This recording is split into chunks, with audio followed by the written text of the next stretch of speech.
get this question a lot from families, especially those who are hesitant to send their child away at such a young age if they do boarding. I think the way I explain it to families is that, if their child has an athletic game that they're preparing for, or a music or dance recital, I ask them, do you want to be prepared or super prepared? And everyone says super prepared, right? For me, the way that I look at junior boarding is it's an opportunity to be super prepared for independent high schools. In terms of that real life benefits, not only are you in an academically rigorous environment, but you are getting exposure to a lot of different things, not just school, right? You're getting a lot of exposure to athletic opportunities, to arts opportunities. Different schools might have unique offerings that you maybe have never had before, never even heard of. And in addition to all that, if you're a boarder, you're getting that boarding experience as well. And so you're learning those life skills, those independent skills that are really important and are going to help with that transition into the high school world. And I can speak on my high school admissions experience in that a lot of the kids who came to us from junior boarding schools,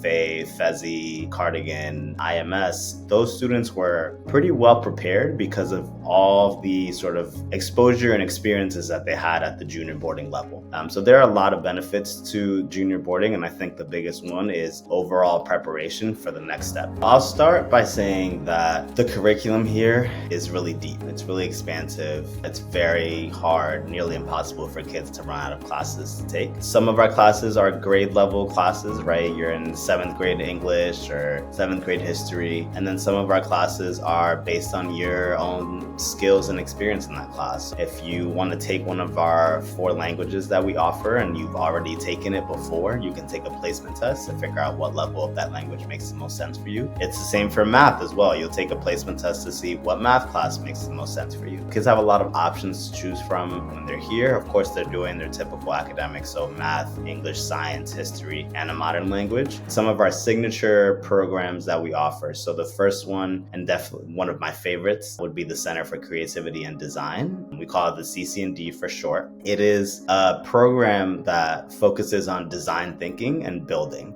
So even if you don't consider yourself to be creative or an engineer, you will find things that you'll enjoy in that class. All of our kids get some kind of exposure to it. A lot of the class space is used by our 7th, 8th, and 9th graders. So our 7th and 8th graders have a required class that they take called Creators Class, and our 9th graders have different electives that they can choose from.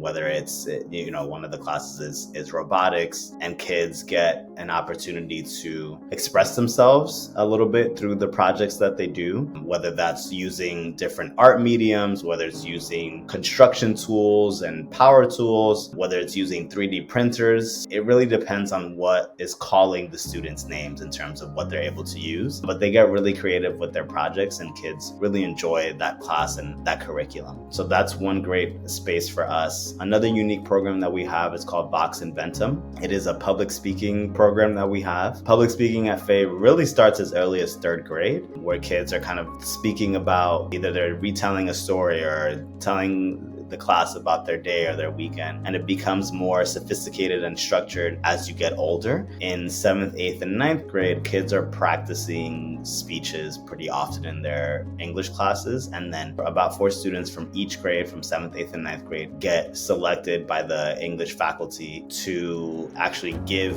a speech in front of the entire upper school, 7th to 9th grade. And it's a public speaking contest, and it's something that kids put a lot of effort into and really talk about and reflect on after they've graduated from Fay. Those are some of our signature programs. I think what is really important about the academics here at Fay is that they are going to challenge you. You're going to be in small classes, right? So you're going to get a lot of opportunity to participate and to learn. Teachers are incredibly accessible. Our classes are about 14 students on average, so teachers have the time to really get to know each and every student and understand how they learn. And in general, the preparation that you're getting here at Fay, honestly, a lot of the times over-prepare students for high school. Our 9th grade program is very strong and pretty much mirrors what they would see in 9th grade at any of the independent schools. The academic exposure that they're getting, the rigor, the challenge, but also the support that they get from their teachers and adults in the community is incredible. Each year we go on 2 international trips. One of those trips is usually Canada, and then the other trip, the location can vary, but it is international. international. This year, our students are going to Canada and Peru. We'll also do grade-specific trips. So, for example, the ninth graders are going to Georgia and Alabama this year. Last year, the ninth graders went to New York. Our seventh and eighth graders will also do a trip, but typically the ninth graders are doing the overnight trip. At the beginning of the year, we'll also have kind of a retreat for our upper school students. And then for our ninth graders at the end of the year, they'll do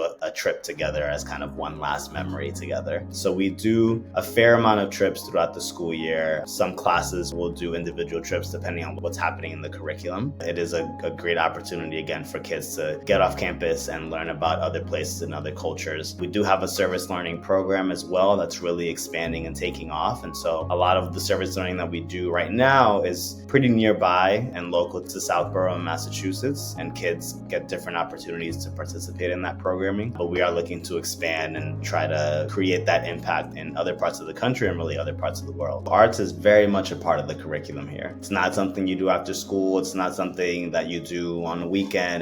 You are doing it during your school day. Students have arts at least twice a week, or I should say twice every rotation. We have a 6-day rotation, even though we only have classes Monday through Friday. So every 6 days, kids are going to do art at least twice. They've got a lot of visual arts offerings that they can take. There's drawing, sketching, painting. We have ceramics as well, which is a really fun and popular class. On the performing arts side, kids have several ensembles and orchestras to choose from, and everyone has to do both a visual art and a performing art.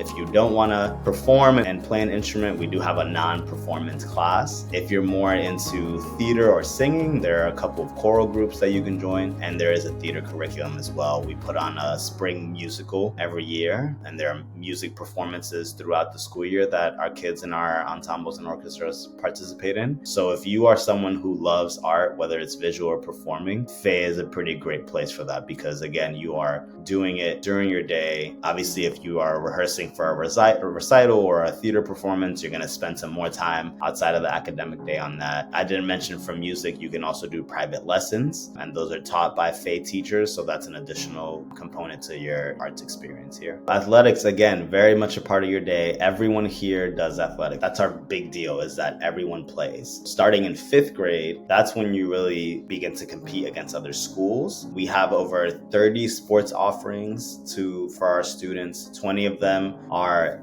interscholastic competitive athletics. 10 of them are intramural, a little less competitive, but you're still learning a sport, still playing as part of a team. Our sports, depending on the sport and how many kids sign up for it, will have different teams. So there might be a varsity A, a varsity B, a junior varsity, or just a varsity and junior varsity, because again, we want every single kid to play. We want them to have an opportunity each season to be part of a team. So every fall, winter, and spring, kids are choosing a different sport. Of course, if let's say soccer is your favorite sport, you can do soccer every single fall season, but in the winter and spring, you're going to do something different. And that's really special for our kids to just, again, have that exposure. So whether you are a varsity level player or a beginner, you're going to have an athletics experience here at Fay. I would say some of our popular sports are definitely soccer, volleyball, basketball. Track and field is pretty big. Cross country is pretty big. And in terms of our offerings, again, we offer over 30 sports opportunities. Chances are when you come to Fay, you're not going to find something that we don't have.